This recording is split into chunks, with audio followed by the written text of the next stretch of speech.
Hello student, आगे बढ़ते हुए हम लोग प्रश्नावली 3.3 का प्रश्न क्रमांक 7 को सॉल्व करेंगे, जिसके अंतर्गत 2 क्वेश्चन हैं। आप एक बार बुक में भी देख सकते हैं। देखिए, ये रहा आपका प्रश्न क्रमांक 7, जिसमें आपको 2 क्वेश्चन है और जिसमें आपको सिद्ध करना है कि आव्यूह दिया गया है, सममित आव्यूह है तथा एक विसम्मित आव्यूह है। तो आपको सम्मित तथा विसम्मित आव्यूह बताना है इन दोनों क्वेश्चनों में। और इसके पहले हम लोग प्रश्न क्रमांक 6 का क्वेश्चन सॉल्व कर चुके हैं। यदि आप वो वीडियो नहीं देखे हैं तो आप फ्री इंडियन कोचिंग की प्लेलिस्ट पर जाइए, आपको वीडियो मिल जाएगी, या फिर आप डिस्क्रिप्शन में चेक कीजिए, वहां पर आपको प्लेलिस्ट की लिंक दी हुई है, वहां पर क्लिक कीजिए, आप प्लेलिस्ट पर पहुंच जाएंगे। ठीक है, तो देखिए, इस 7 के अंतर्गत 2 क्वेश्चन है, दोनों को सॉल्व करेंगे, जिसमें आपको सम्मित बताना है, सम्मित आव्यूह और विसम्मित आव्यूह। तो एक बार हम लोग समझ लेते हैं कि सम्मित तथा विसम्मित आव्यूह क्या होते हैं। देखिए, यदि बात करें हम सम्मित आव्यूह की, सम्मित आव्यूह, ठीक है, यदि हम बात करते हैं सम्मित आव्यूह की, इसको हम लोग इंग्लिश में सिमेट्रिक्स बोलते हैं। सम्मित आव्यूह को सिमेट्रिक्स बोलते हैं। यदि इसकी बात करें तो सम्मित आव्यूह कब होता है, जैसे कि एक ए आव्यूह दिया गया है, इसको हम बताना है कि सम्मित आव्यूह कब होगा। तो ये सम्मित आव्यूह तब होगा तब हम ए डैश बराबर ए हमको प्राप्त हो जाए। तो यदि दोनों इक्वल हो जाएं तो हम कह सकते हैं कि हमारा जो ए आव्यूह था वो हमारा सम्मित होगा। कहने का मतलब ये है, यदि आपको ए आव्यूह दिया गया है, उसका आप डैश निकालिए और ए डैश है जो वो ए के बराबर आ जाए। ठीक है, ए डैश है जो ए के बराबर आ जाए, जो आपको आव्यूह दिया गया था उसका ए डैश निकालोगे तो यदि वो ए के बराबर प्राप्त होता है तो कह सकते हो आप सम्मित आव्यूह है। यदि आप विसम्मित की बात करें तो विसम्मित के लिए आप ए डैश बराबर माइनस के ए प्राप्त होना चाहिए, तब आप कह सकते हो कि ये विसम्मित आव्यूह है। तो कहने का मतलब ये है, जो आपको ए आव्यूह दिया गया होगा उसका आप ए डैश निकालिए, और ए डैश है जो यदि ए के बराबर हो जाए तो आपका सम्मित आव्यूह होगा, यानी कि सिमेट्रिक्स होगा। ठीक है, और यदि आप बात करें विसम्मित आव्यूह की, जिसको हम स्क्यू सिमेट्रिक मैट्रिक्स बोलते हैं, तो यदि ए डैश बराबर माइनस का ए प्राप्त होता है, जो आपका ए आव्यूह था उसका डैश निकालो और वो माइनस के ए के बराबर प्राप्त होता है, तो आप कह सकते हो कि इसे हम विसम्मित आव्यूह, ठीक है, या फिर आप इसको स्क्यू सिमेट्रिक मैट्रिक्स कह सकते हैं। ठीक है, इंग्लिश में। तो दोनों को हम लोग क्वेश्चन को सॉल्व करेंगे तो आपको अच्छे से समझ में आ जाएगा। ठीक है, तो जो आपका ए आव्यूह होगा उसका हम ए डैश निकालेंगे तो आपको समझ में आ जाएगा। देखिए, तो ये रहा आपका क्वेश्चन। तो दिया है ए बराबर 3x3 का एक आव्यूह। अब आपको ए डैश निकालना है, क्योंकि आपको ए डैश की जरूरत है। तो ए डैश हम कैसा निकालते हैं, आप लोग जानते हो कि ए डैश कैसे निकाला जाता है। ए डैश कहलाता है ए आव्यूह का परिवर्त या फिर ट्रांसपोज, या फिर आप कह सकते हो क्या, कॉम्प्लीमेंट। ठीक है, तो यदि हम जो आव्यूह में पंक्ति दी गई है, सभी पंक्ति को हम यदि कॉलम बना दें, कहने का मतलब ये है, यदि हम पंक्ति को कॉलम में कन्वर्ट करते हैं तो वो हमारा क्या होता है, ए का कॉम्प्लीमेंट, या फिर ए डैश कह सकते हो आप। देखिए, यहाँ पर एक पंक्ति दी गई है, इसको हम कॉलम बनाएंगे, इसी प्रकार इस पंक्ति को कॉलम बनाएंगे और इस पंक्ति को कॉलम बनाएंगे, तो क्या होगा, हमारा ए डैश प्राप्त हो जाएगा हमको। देखिए, 1 - 1 5, तो इसको हम बनाएंगे 1 - 1 5 को कॉलम। इसी प्रकार -1 2 1, -1 2 1, 5 1 3, 5 1 3, तो ये हमारा क्या हो गया, ए डैश हो गया। अब मैंने आपको बताया था ना कि यदि आपका जो ए डैश है वो ए के बराबर हो जाए तो आप कह सकते हो कि हमारा आव्यूह है जो सम्मित होगा। ठीक है, तो आप चेक कीजिए एक बार, ए डैश और ए को दोनों आपस में बराबर है या नहीं। तो देखिए, 1 1 -1 5 5, -1 2 1, 5 1 3, 5 1 3, दोनों आपस में बराबर है। ए डैश है जो वो ए के बराबर है, तो आप कह सकते हो कि जो आपका दिया गया आव्यूह था, ए आव्यूह, तो वो सम्मित होगा। तो यहाँ पर आप लिख भी सकते हो, ए आव्यूह एक सम्मित आव्यूह है। ए आव्यूह एक सम्मित आव्यूह है, सम्मित आव्यूह है। अब देखिए, इसी का सेकंड क्वेश्चन, जिसमें मैंने अभी बताया था आपको असम्मित ज्ञात करना है, सॉरी, विषम सम्मित आव्यूह।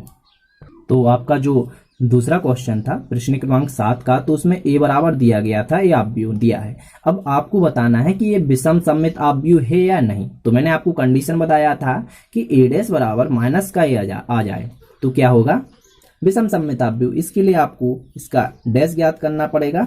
तो इसके डैश के लिए हम क्या करते हैं, जो पंक्ति दी गई हैं उनको हम कॉलम बना देते हैं, यानी कि कॉलम में कन्वर्ट कर देते हैं, तो हमारा डैश हो जाता है। तो यहाँ पर देखिए 0 1 -1, 0 1 -1, -1 0 1, -1 0 1, 1 -1 0 1 -1 0। तो आपका हो गया a डैश। अब देखिए आगे a डैश बराबर, देखिए ये दोनों बराबर नहीं है, यदि आप माइनस चिन्ह कॉमन ले लो तो बराबर हो जाएंगे। तो देखिए माइनस मैंने यहाँ पर से कॉमन लिया तो 0, यहाँ पर +1 हो जाएगा, यहाँ पर -1 हो जाएगा, यहाँ पर -1 0 +1 हो जाएगा, यहाँ पर +1 हो जाएगा, यहाँ पर देखिए +1 हो जाएगा, नहीं -1, क्योंकि यहाँ पर प्लस है तो -1 हो जाएगा, क्योंकि माइनस कॉमन ले रहे हैं। ठीक है, तो यहाँ पर आप देख सकते हो एक बार, यहाँ से मैंने माइनस कॉमन लिया तो 0 है, कोई दिक्कत नहीं, यहाँ पर 0 आ गया, यहाँ पर माइनस कॉमन लिया प्लस हो गया, यहाँ पर माइनस नहीं है तो माइनस लग जाएगा। इसी प्रकार यहाँ पर प्लस हो जाएगा, यहाँ पर 0 है तो 0, यहाँ पर 1 प्लस का है तो माइनस का होगा, यदि माइनस का है तो प्लस का होगा, माइनस का है तो प्लस का है तो यहाँ पर माइनस का हो गया। तो यदि आप देख सकते हो कि जो a है और यहाँ पर देख सकते हो ये दोनों इक्वल हो गए, यहाँ पर आप मिलाइए एक बार, दोनों इक्वल हैं, आप अवयव चेक कीजिए तो दोनों बराबर हैं, तो ये आपका पूरा a आ गया। ठीक है, माइनस कॉमन लेने से, और बराबर में आपका a डैश चल रहा था, तो आप देख सकते हो कि आपका जो a डैश था वो माइनस के बराबर आ गया। तो यही तो आपका विषम सममित आव्यूह होता है, यही कंडीशन होती है विषम सममित आव्यूह की कि a डैश बराबर माइनस का आ जाए तो आपका विषम सममित आव्यूह हो जाएगा। ठीक है, तो यहाँ पर आप लोग अतः करके भी लिख सकते हो, अतः a आव्यूह एक विषम सममित आव्यूह है। आशा करते हैं आप लोगों को प्रश्न क्रमांक 7 आसानी से समझ में आ गया होगा। अब देखिए आगे हम लोग प्रश्न क्रमांक 8 को सॉल्व करते हैं। तो ये रहा आपका प्रश्न क्रमांक 8, जिसमें दिया गया है आव्यूह a बराबर 1 5 6 7 के लिए सत्यापित कीजिए कि a प्लस a डैश एक सममित आव्यूह है तथा a माइनस a डैश एक विषममित आव्यूह है। इसमें 2 क्वेश्चन रखे गए हैं। ठीक है, और आपने प्रश्न क्रमांक 7 किया ना, तो इसी प्रकार है, सिर्फ यहाँ पर दोनों आपस में ऐड करके आपको बताना है कि सममित आव्यूह है, और यहाँ पर भी माइनस करके बताना है कि विषममित आव्यूह। सेम क्वेश्चन है, वही आपका लॉजिक रहेगा। तो देखिए इसको सॉल्व करेंगे, इसके लिए आपको a प्लस a डैश की जरूरत पड़ेगी। तो यहाँ पर a दिया है, इसका हम लोग a डैश निकालेंगे, फिर a प्लस a डैश करेंगे। तो पहले इसको सॉल्व करेंगे, फिर देन सेकंड को सॉल्व करते हैं। ठीक है, देखिए इस प्रकार आपको लिख लेना है। इसके बाद में इसका डैश चाहिए आपको। ठीक है, तो यहाँ पर a डैश भी निकालना है। a डैश के लिए आप जो आपकी पंक्ति दी गई है इनको कॉलम में चेंज करना पड़ता है। देखिए 1 5, तो 1 5 आपका एक कॉलम बन जाएगा, 6 7 इसको भी हम कॉलम बना देते हैं। तो ये आपका क्या हो जाएगा, a डैश हो जाएगा। ठीक है, अब देखिए आगे आपको क्या करना है, a प्लस a डैश करना है। ठीक है, तो यहाँ पर हम लिखेंगे a प्लस a डैश। तो यहाँ पर क्या आएगा, a लिखिए सबसे पहले आप। ठीक है, तो 1 5 6 7 ये था आपका a प्लस a डैश क्या था, 1 6 5 7 ये था आपका a डैश। अब देखिए आपस में दोनों को जोड़ना पड़ेगा, तो जोड़ने पर क्या आएगा, यहाँ पर आएगा 1 और 1 2 हो जाएंगे, 5 6 11, 6 और 5 11, 7 और 7 14 हो जाएंगे।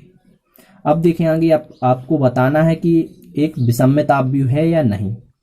ठीक है, अब आपको विषममित आव्यूह बताना है। तो मैंने आपको बताया था ना पहले कि यदि आपका a आव्यूह दिया गया है और इसका डैश दोनों आपस में बराबर है तो क्या होता है, आपका सममित आव्यूह होता है। या फिर आप इस प्रकार भी लिख सकते हो कि a डैश है जो आपका a के बराबर है, ये हमारा क्या होता है, सममित आव्यूह होता है। यदि यहाँ पर बात करें a प्लस a डैश की, तो यहाँ पर देखिए a की जगह पर आपका क्या होगा, a प्लस a डैश। ठीक है, a की जगह पर आपका होगा a प्लस a डैश। ठीक है, यहाँ पर डैश होगा इसका a डैश। इसके बाद में देखिए अब आपको इसका डैश निकालना है, a का डैश निकालना है, तो इसी प्रकार आपको इसका भी डैश निकालना पड़ेगा। तो क्या आएगा, देखिए यहाँ पर a प्लस a का डैश है जो वो बराबर होना चाहिए a plus a dash, total की डैश के बराबर बराबर होना चाहिए, तभी आपका क्या होगा, एक सममित आव्यूह होगा। समझ में आया ना। यदि यहाँ पर आपको a डैश बराबर a प्राप्त होता है, यानी कि दोनों बराबर होते हैं, तो सममित आव्यूह होता है। अब आपको a की जगह पर a प्लस a डैश रख दिया गया है, तो इसका टोटल का आपको डैश निकालना पड़ेगा इस प्रकार, तभी आपका सममित आव्यूह होगा। आपको यहाँ पर निकाल के बताते हैं, अच्छे से समझ में आ जाएगा। देखिए यहाँ पर आपको a प्लस a डैश का डैश निकालना है, तो यहाँ पर क्या आएगा, a प्लस a डैश का होल डैश निकालना है। तो देखिए आपको जो पंक्ति दी गई है इनको कॉलम में चेंज कीजिए, 2 11 2 11 11 और 14 इस प्रकार।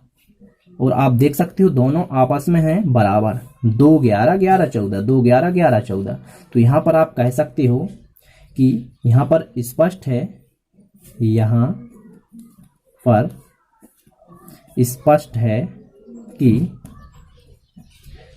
a प्लस ए डैश का होल डैश बराबर है a प्लस ए डैश के बराबर है ना। आप ध्यान से देखिए दोनों बराबर हैं, तो हमारा a प्लस ए डैश एक सममित अवयव होगा। अतः करके आप यहाँ पर लिख दोगे इस प्रकार, a प्लस ए डैश एक सममित अवयव होगा।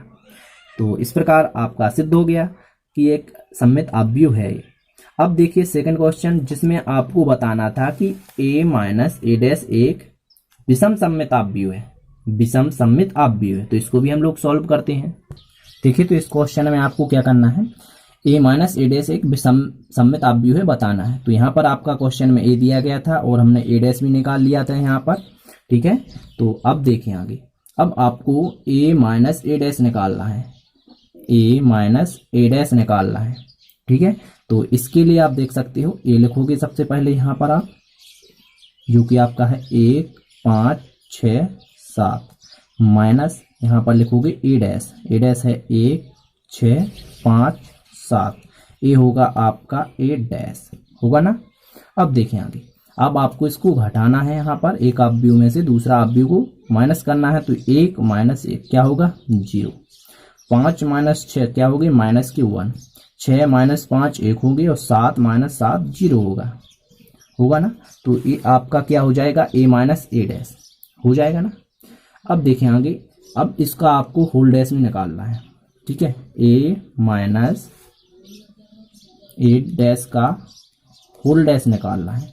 तो देखिए आपको क्या करना है, सिर्फ आपको पंक्ति को कॉलम में चेंज करना है, 0 माइनस 1 0 माइनस 1 1 0, ये कर दिया। देखिए तो ये आपका होल डैश आ गया। अब देखिए विषम सममित अवयव की शर्त क्या होती है, विषम सममित अवयव की शर्त होती है, इसके पहले आप यहाँ पर माइनस चिन्ह कॉमन ले लो, ठीक है, आसानी हो जाएगी। a माइनस ए डैश का होल डैश बराबर, यदि हम माइनस कॉमन लेते हैं तो यहाँ पर आएगा 0 माइनस 1 1 0 आ जाएगा, ठीक है, आएगा ना, यही आएगा आपका, ठीक है। यहाँ पर 0, यहाँ पर प्लस है तो माइनस हो जाएगा, यहाँ पर माइनस है तो बाहर चला गया, प्लस हो जाएगा, यहाँ पर 0।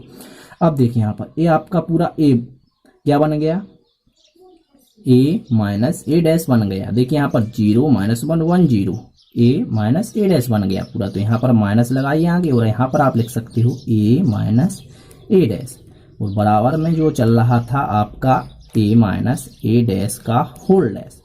तो ये ही तो आपका विषम सममित अवयव का रूल होता है, या फिर आप कह सकते हो कंडीशन होती है। जैसा कि आप यहाँ पर समझ सकते हो, यदि हमारा ए डैश है जो माइनस के a के बराबर होता है, तब हम कह सकते हैं कि ये विषम सममित अवयव है, जो कि मैंने प्रश्न क्रमांक 7 में बताया था। अब देखिए आपको एक ही जगह पर आपको यहाँ पर दे दिया गया है क्या, a माइनस ए डैश दे दिया गया है।